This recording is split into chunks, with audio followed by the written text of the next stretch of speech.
Title: My Billionaire's Ex-Husband Chased Me Back. Chapter 2. Just state how many you need, Bella. I will give you anything you want as much as you ask. Hearing Tristan humiliate her with his words, she'd surely cry if she were alone in the room. Bella tries to hold back her tears while calming her emotions.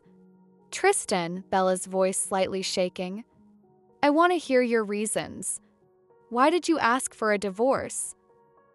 Instead of answering her, Tristan asked, Do you remember why we got married? Bella didn't respond. Of course she remembers. Their marriage was an arrangement between their grandpas.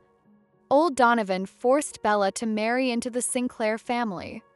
This marriage started because of money and power, with no love between two people involved. If she can bear a son for Sinclair, they promise to give her family good fortune. Their family business will no longer become a mid-core company.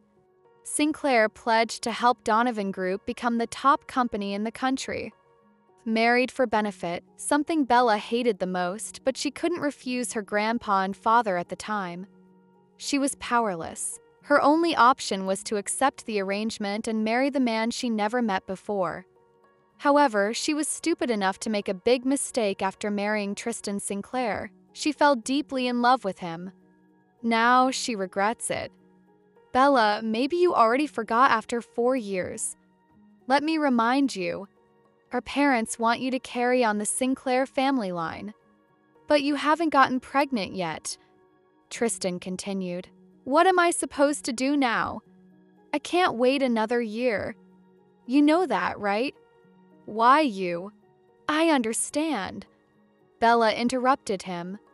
Her heart was truly hurt to hear his reason. She didn't need his words to slice her already wounded heart.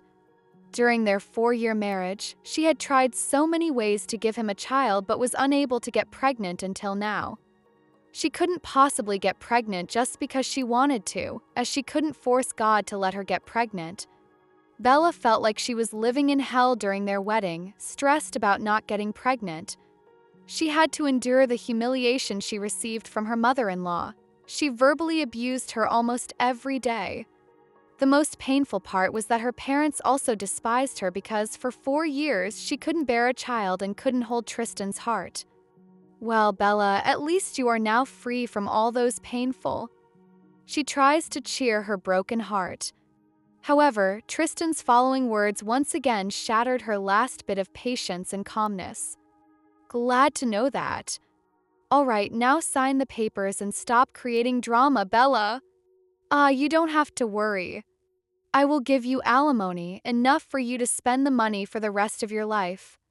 You will not suffer after divorcing me, he said casually, but Bella felt like all her blood was rushing to her face. She feels utterly angry hearing his words. Who needs your money? I can make money without you. Bella vents her frustration. However, just before she wanted to refuse his money, she heard a voice in her mind. Don't refuse his money. Take it. Bella was stunned. She pressed her lips to stop the words she was about to say. I will sign, Bella said without hesitation. But if someday you regret this decision and want me back, you won't get a chance, Tristan. That will never happen. Tristan ended the call without giving her a chance to say anything. Beep. Bella felt her eyes blurry as soon as the phone line abruptly ended. She pushed back her tears while trying to cast a spell on herself. Arabella Donovan, don't cry. Tristan Sinclair isn't worth your tears. She gritted her teeth while returning John Turner's cell phone. Bella didn't utter words but only listened to John Turner explain the marriage annulment letter. Her mind was sunk into a dark abyss in her heart's pond. She felt torn apart. The marriage she dreamed of had ended just like that. This divorce never crossed her mind. She thought Tristan would never divorce her, as he was always gentle toward her and never asked her to do anything. But now she realized her 4-year marriage to Tristan was just a facade. His gentleness was only a mirage. She hated herself because she always believed that Tristan would love her one day. What should I do now? Faced with this sudden situation, Bella's brain could not think straight for a moment. Should I return to my hometown to my family or stay here and start my new life? Bella felt like her brain was in a thick fog and she did not know what to do next. She sat in her chair, looking at John Turner before her. She couldn't understand a single sentence that came out of his lips. She felt like she was watching a movie without sound. Before long, she finally heard him.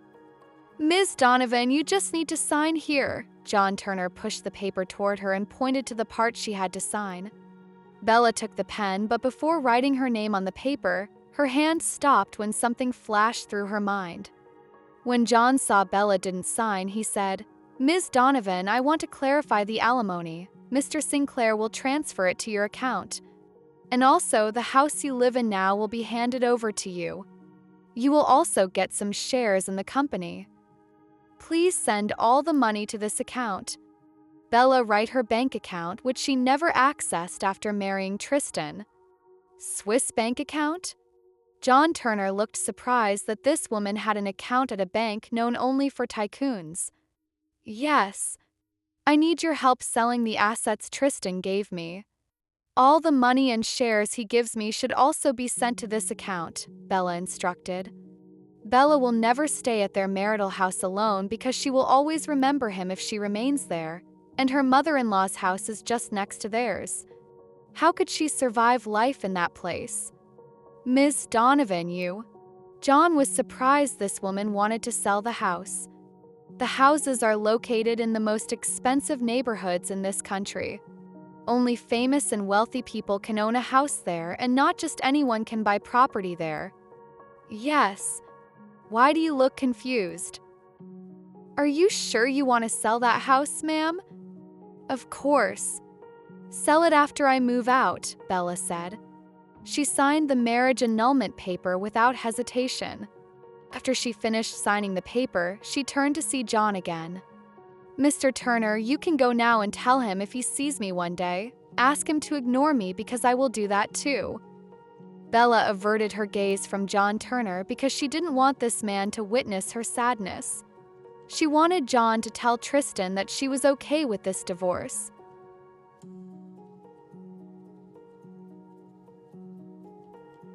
You can read this book on Webnovel.